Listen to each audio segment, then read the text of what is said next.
বর্তমান সময়ে জনপ্রিয় কমেডি জুটি মোশাররফ করিম ও সামান্তা পারভেজ। দিন দিন বাংলা নাটকের জনপ্রিয়তা বেড়েই চলেছে, সেই ধারাবাহিকতায় আবারও নতুন নাটক নিয়ে হাজির হয়েছেন জনপ্রিয় এই জুটি।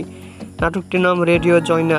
এই নাটকটিতে অভিনয় করেছেন বর্তমান সময়ের আলোচিত অভিনেতা মোশাররফ করিম ও আলোচিত অভিনেত্রী সামান্তা পারভেজ। এই নাটকটি রচনা ও পরিচালনা করেন সর্দার রোকন। নাটকটি খুব শীঘ্রই জি সিরিজের ইউটিউব চ্যানেলে প্রকাশিত হবে। আপনারা দেখতে চাইলে অবশ্যই আজকে সন্ধ্যা 7টায় জি সিরিজের ইউটিউব চ্যানেলে চোখ রাখুন এবং নিয়মিত নতুন নতুন নাটকের আপডেট পেতে হলে অবশ্যই চ্যানেলটিকে সাবস্ক্রাইব করে রাখুন। পরবর্তী ভিডিওর জন্য অপেক্ষা করুন।